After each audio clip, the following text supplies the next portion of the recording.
welcome to my podcast and my YouTube channel. Today we have a very unusual story to share, unusual for many reasons. We have Michael and Briana with us. Thank you so much, both of you, for sharing your story. If you're watching the video, you see that Michael is not there. We only see Briana, and that's for a very good reason. We decided that that would be the best because we want to protect his kids. Um, well, this story is unusual for many reasons. It starts with them meeting during lockdown. So that's unusual in itself, right? Was it through one of those dating online things, or It how did was. that happen? It was. We met through the dating app Tinder. Uh-huh. And I think we were just both looking for somebody to text the days away because it was very early on in lockdown and nobody could go see anybody. So we were both single and just kind of looking for someone to have some communication with. I totally get it. I totally get it. But the second part of it is the tricky one, right? During lockdown, during COVID, having to social distance, how did you guys decide to meet? Restaurants had just started opening up and we had been texting forever. And so we decided that we would meet for breakfast. And it was Michael's first time into a restaurant after they started Oh, opening. Yep. And over breakfast, we didn't know that much about each other. We had just been texting kind of little jokes stuff. back and forth. Yeah, fun yeah. stuff. Like pleasantries and how you doing? How is your day? Things like that. Things like that. Little, just we would just ramble on about different things. Like, did you see that? Did you see that star tonight? Or, it was just very random. And when we met for breakfast, we didn't really know each other. So I had been recovering from my suicide attempt, which I just referred to as being recovering from an illness. Mm-hmm. And Michael, so I just said that I had been sick and was recovering from that. And Michael shared with me that he was a widower, which I did not know coming into the breakfast. Oh, okay. So you didn't know before, even during when you were texting. Okay. No. I just assumed he was divorced. And so that immediately gave us absolutely nothing to talk about because the two things you can't say are, how did your wife die? And Yeah. what were you sick from? Yeah. So that was it. And said, yeah, this has really been nice. Thank you very much. I'll see you sometime. Right. Peace out. Have fun. But and you chime in anytime. Yeah, you're doing well. Okay. And so we left. Don't worry, Briana. I'll make him talk. Just keep going. But when we left, I thought, he seems like a really nice person and I'd like to get to know him. But I just realized we have nothing that we can talk about. Usually if one person doesn't have much that they can talk about with their recent history, the other person does. But neither one of us had anything we could make conversation around. So I just said, let's just try and get to know each other. And I use the word organically. Let's just try and get to know each other organically and create a shared experience. Mm-hmm. And we decided that that would be going for a drive. And in all of our texting, some of what we were texting around was business because we both had careers in business.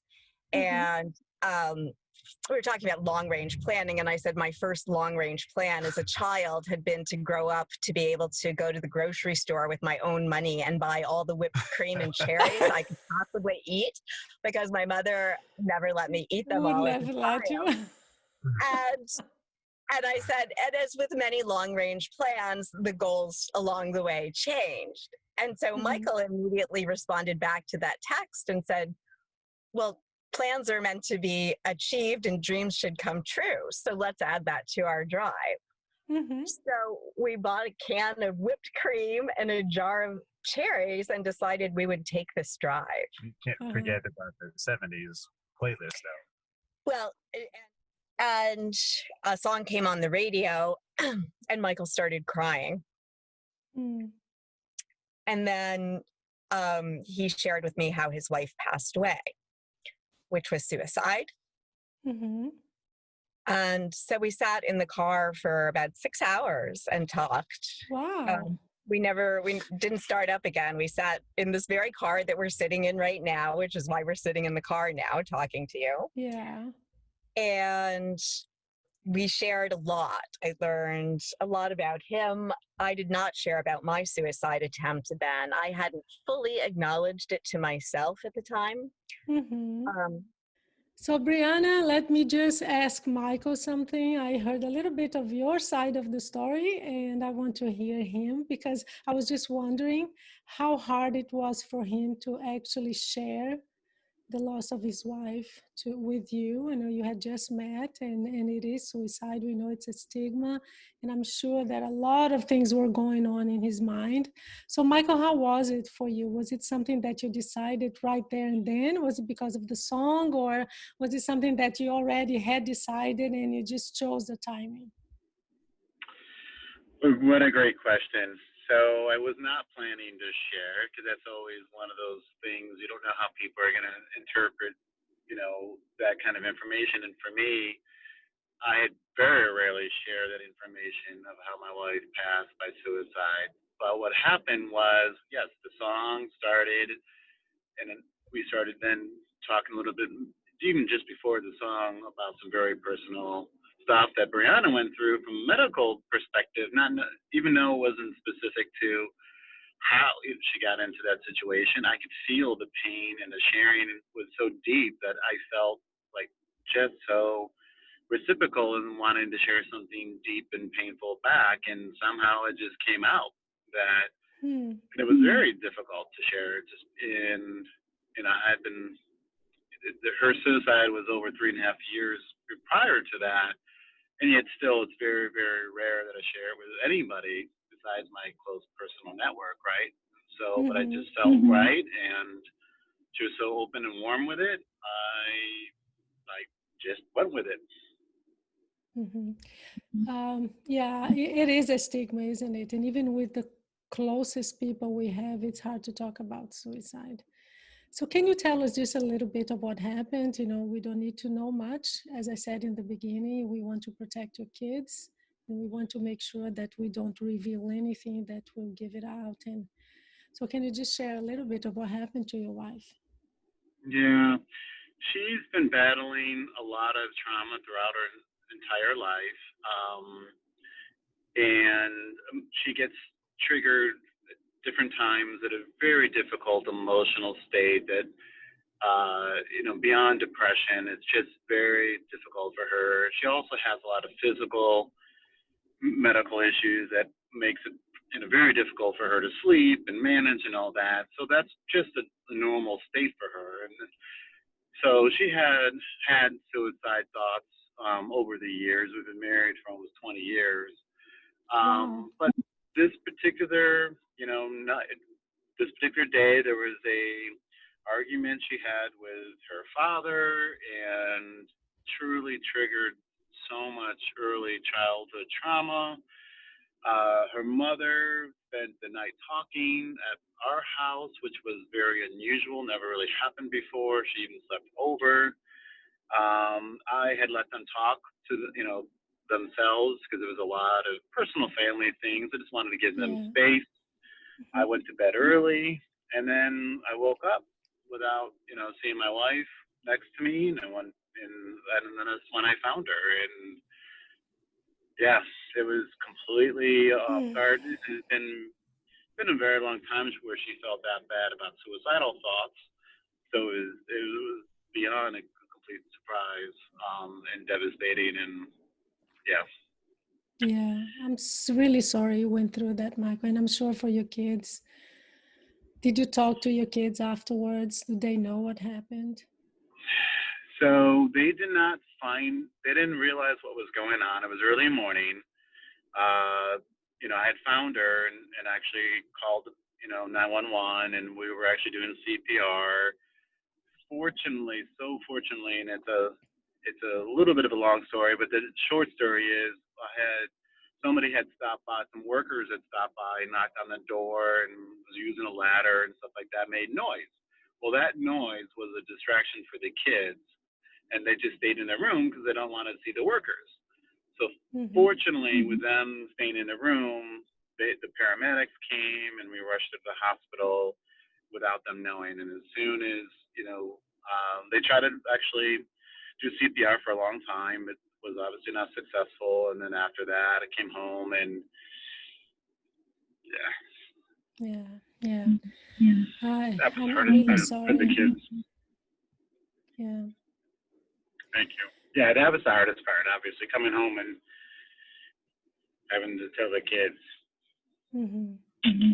I can even imagine how hard it is to tell kids, even if it's not suicide, death itself, right? How old were they at the time? So I have two kids. At the time, my oldest was just turning 17 in a couple months, and my youngest was just turning 15, literally that same week. So, and they were very close with their mom, for sure. So it was very hard. Well, thank you for sharing, and I'm really glad you opened up to her. But I'm thinking here, Briana, what is going on in your mind when you're hearing this, right? You're talking to someone who lost his wife to suicide. You had a suicide attempt. And how hard was it for you to decide to say, wow, he's going to run? Did it cross your mind? There's no way you even see me again if I say this, or what was going through your mind when you heard that? Well, interestingly, nobody knew about mine. Even when I was hospitalized for a week following it, the hospital didn't recognize it as suicide. And so I was not treated medically, psychologically, anything. And then and hospitalization was very traumatic.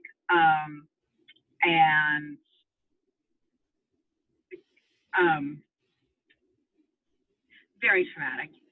So was the recovery process to the point at which I met Michael. So I had no intention of sharing this with anybody. I just had it, what I called, tucked away in a neat little box for myself, figuring nobody had to know. And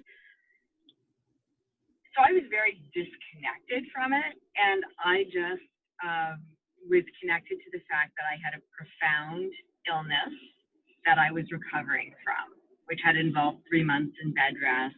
And on this date last year, it was the day before I entered the hospital, I was so physically weak that I was unable to walk. And this morning I walked for 4 miles. So it's been quite the year if we just reflect on it that way. So when he was sharing his story with me, I just felt so present with him in his pain, with the tears, with how hard it was for the words to come out of his mouth.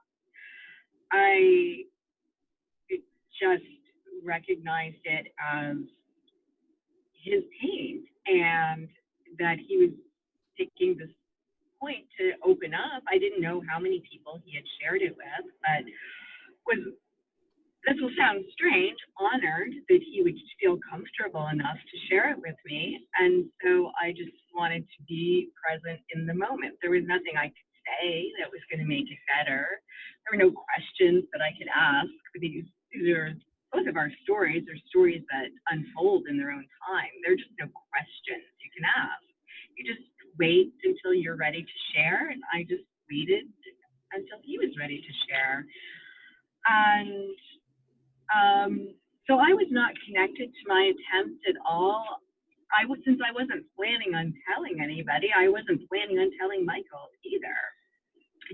It didn't bring anything up for me around it. If anything, it just reinforced that it should stay quietly tucked away in the box that I had it tucked away in. And we just moved on. Like I said, we sat and talked for 6 hours after that point in time in this very car. and all we had to eat were the silly whipped cream The and cherry, the cherry. So we were stopping to eat whipped cream. Well, we was like, well, you're hungry now? We've got whipped cream and cherry. I know. Is this guy ever going to invite me to dinner or something? Right. So That wasn't even a let's, relative point, because it was like, wow, is this conversation real? This is not your average dating conversation. Wow, no, and it's certainly not the first date or second date kind of story we hear about, right? Right. And also, I said in the beginning that this is a very unusual story. I mean, there's the lockdown part, but there's also the part of in the suicide and how it connected you. And we know that many times it's something just keeps people apart, right? But with you, it had the opposite effect. So let's jump a little bit and tell me about the day you decided to share with him. To share my story with him? Yeah. So it turns out that keeping all of that tucked away in a little box doesn't work so well. And it was a Wednesday morning, and a trigger came up that Wednesday morning, and my box that little bow didn't get untied neatly. It exploded. And I was right back in the psychological state that I was. I was on the phone with the suicide prevention hotline. I was, I'm not even sure how to describe the state. And that was a Wednesday. And Michael and I at this point were talking every night on the phone around 9 or 10 o'clock. And I remember it wasn't that night, but it was the next night that I was still really in the throes of all of this. And I was trying to reach out and connect to various people around it. And one of the interesting things, this is just a side note, which is that listening to the podcast and reading literature and everything that comes in, there's this great empathy, sympathy that seems to be presented as the response to suicide. And I found just the opposite. I mean, people were angry with me. They felt betrayed, I had all sorts of reactions, very, very angry. No one was rallying around me or supporting of the people that I was choosing to tell initially and to go to help for. But I was able to finally connect with my physician and share with her, and she was able to connect me with some other resources. But so the next night, Michael and I were talking on the phone, and I am just trying to pretend this isn't going on in my life. And somehow we start talking about camping, and I'm like, let's go camping this weekend. And he books a camping trip, still not knowing any of this about me. And then that Saturday, I decided to tell my best friend because I just couldn't hold it in any longer. And the best friend was a new person in my life because the suicide had pretty much, the things that led up to it had pretty much wiped out my personal life. And so my best friend was unbelievably, you don't get any more perfect than that. Mm-hmm. And then he was. And so just kind of had a day of just being. I don't know how to describe it. It wasn't necessarily healing. I wasn't in a suicidal state, but I talked to Michael on the phone the following night, realizing that I have now not only suggested, but agreed to this camping trip, which he's booked a camping site and this whole thing for. And he has no idea that I'm a complete mess. So I decided to tell him because I can't take off into the woods with this guy. Especially not into the woods. I was like, we hardly know each other, and you don't even know about me. And right now, I went from being, okay, to being a complete mess. And so somehow we started talking like around midnight that night, and on the phone, and we stayed up all night. Michael got no sleep at all. He got up and went to work the next day, and but you tried to give me a way out. And I tried to give him a way out. I didn't think that he should. There was no. I could not fathom putting him in the position of being with me, given his history, certainly, but it just didn't seem fair to anybody that I had just met. So I was trying to cancel the camping trip. And we were talking about it for a few days, and he was like, no, let's go. Let's go.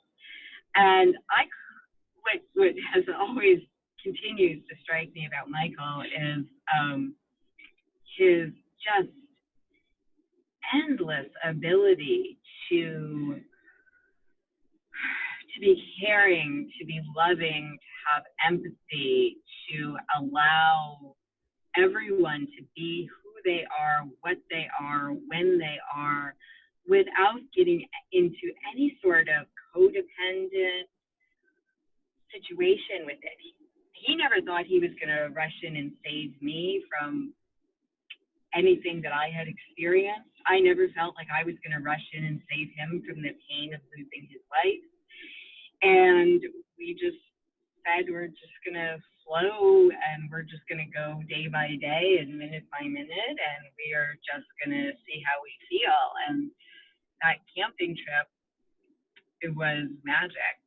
Yeah. And that was in July, and we just went back to this past weekend, we just did the same camping trip again. So 3 months later, we were able to kind of reflect on the state that we were both in 3 months ago versus where we are today. We've listened to your podcast, the whole series podcast, and then and my therapist is like, I think you're the only couple I know, and I'm sure there are many couples who say, yeah, we sit down and we listen to Paula's suicide podcast. I listen to it so when I'm on my am I part of your walk. date? Am I part of your date? Is that it? Oh my God. You are, because I walk in the morning, so I listen to it in the morning, and so I send him a link to the podcast that I listen to in the morning, and then he runs in the evening. So in the evening, he listens to the podcast, and then around 9 o'clock at night, we get on the phone and talk about everything, including your podcast. Including the podcast. Well, it's, besides it being so hysterical, there is something really interesting because we come from the opposite perspective.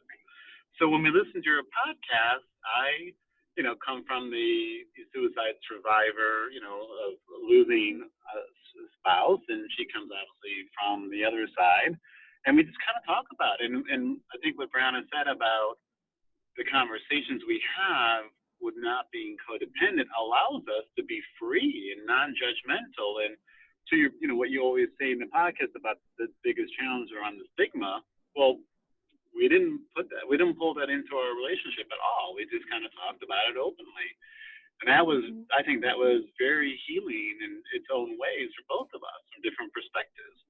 And even to the point where if you really to go back a little bit earlier, the blend of our backgrounds was also present in the blend of finding you and your podcast, because I was a big podcast listener, even though I had, listened to a million podcasts and been dealing with the trauma of suicide for 3.5 years. I never really looked for, it's interesting. I didn't realize this until she actually found your podcast. I had never looked for a suicide related podcast before. I looked plenty of materials online, but I didn't dwell on that. And then she was not a podcast listener at all. So funny. and she didn't even want to listen to podcasts at first because she enjoyed her walk quietly and take it all in. And then somehow she could probably tell her side of it, but she started listening to it. She found yours, and then that brought me to your podcast. So it was really interesting how the two different perspectives come together to make one, right? And one journey.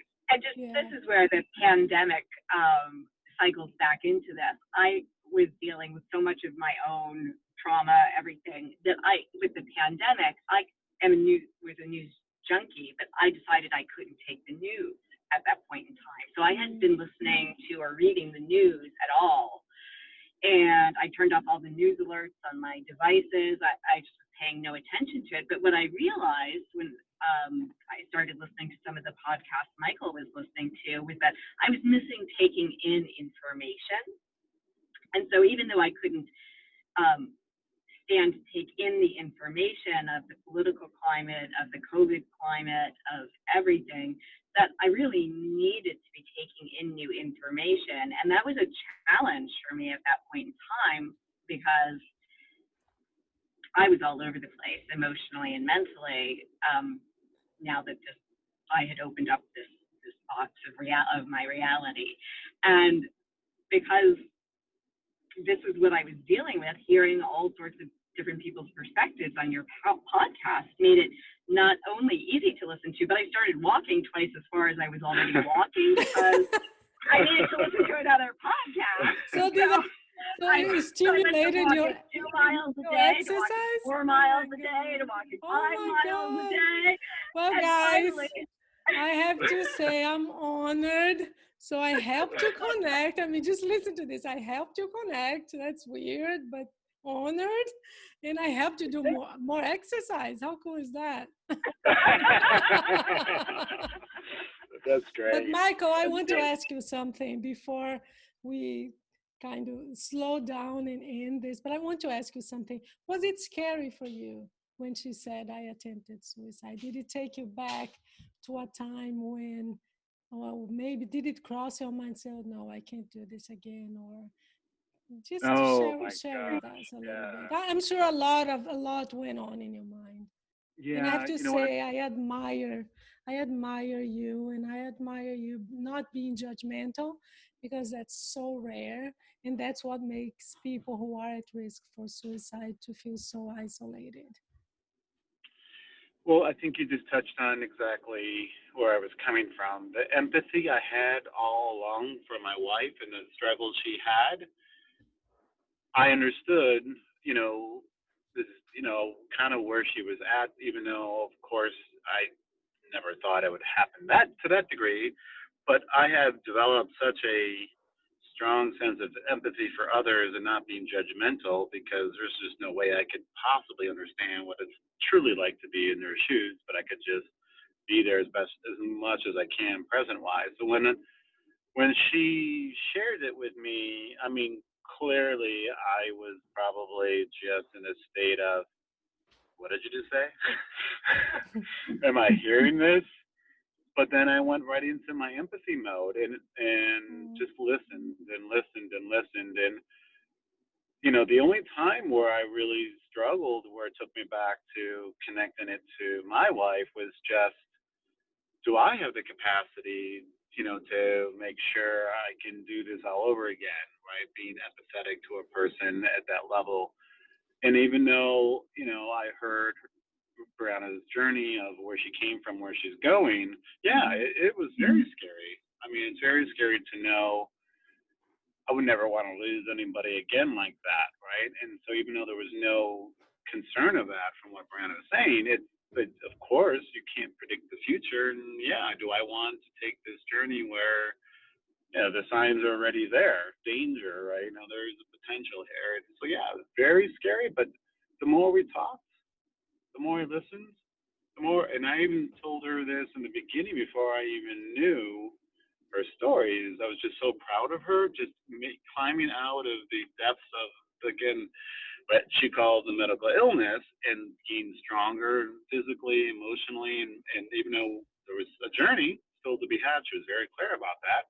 I saw the progress, and that I just was her biggest fan at that point. So that's why I said I want to do this journey as far as we can. That's why I said let's go camping. I mean, let's just do it, and we'll see. And she actually, I give her credit too, because the change from the very first time we met at lunch, where it was awkward because we couldn't talk about it, to organic. We decided that every step we take will just be organic. We don't have to think about what do you want and somebody you're dating, what are your, forget all that. Let's just take it day by day and be mindful and love every piece of it. So we spend our time at the beach and the nature so much because that is where we can be present. It's such a great escape from the other things that could distract you and things that are challenging in life, right? But being together is really where I think we make the most progress. And also what you said, the fact that the more you talk about it, the easier it is. It's part of life. Oh yeah. It's, our struggles, the pain and everything. And I'm so glad and so honored that in a way I'm part of your story. You are, very much so. You are. I am so happy you contacted me, Briana. Thank you so much. Just let us know where you are right now. Know that if you're not watching the video, they're in a car and they're at the beach, right? So what are you guys doing? Spending the weekend? No, Michael just got off his meetings right before we got on with you. And I think we're going to take a little time to process this conversation. And I think we're back to work this afternoon. I'm not sure. I don't know exactly how the day unfolds. I'm unclear. But no, we are just back from a weekend of camping that extended to Tuesday. And we are jumping back into real life. So thank you for being part of helping us jump back into real life. Yeah. Yeah, just if you can, just take a walk. Breathe in a little bit. Don't listen to my podcast, not now. No, as much as we love it. Maybe go grab some coffee, whatever makes you happy, and process it a little bit. And thank you so much for sharing with us your story. Absolutely. And can we make a plug to support your podcast? Oh, yeah. I know that, Paula, your financial support from the people who listen to your podcast is helpful in terms of your ability to continue to do the podcast. And I would just like to say, as two people who would listen to your podcast, and for Michael's birthday, I made a contribution to the podcast in his wife's memory. And I just encourage everybody. We get so much out of listening to these podcasts, but I know not everybody, as we all come through these traumatic periods of our lives, have a lot of money to give, but I know it means a lot to Paula personally. But if we think about how much the podcasts have helped us to heal, helped us to process, helped us to feel like we're not alone.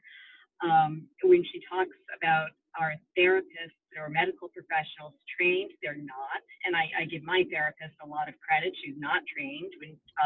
She'd never dealt with somebody who had a suicide attempt and survived. So she's been amazing in terms of coming up to speed on how to work with me. But so we do get so much from you, Paula, from your podcast. So I would just encourage everybody to get online. $5, $25, $50. It doesn't have to be a lot, but if everyone gives something, it adds up, and we can not only continue to heal, but those people who are going to come after us and before us will also get a lot out of it. And I think it's important as a community of people who have suffered this very traumatic, these very challenging periods of life, that we support each other. So I do encourage everyone to make a contribution. Well, can I hire you as my marketing person or something? I'll do it for free. How's that? Because I have to say, it's so awkward for me. I know a lot of people told me, you have to do this. You have to know, oh my God, this is so awkward. But I did it, and I'm really glad you donated, and thank you so much. Oh, well, it's our pleasure to donate, but it's more our pleasure to encourage others to do it. So anyway, I'll email you, because I'm happy to help you with how to approach all of that in another conversation. Okay. Have a good day, guys. You too. Thank you so much. You too. Thank you, Michael. Oh, my pleasure. Thank you. It was a pleasure.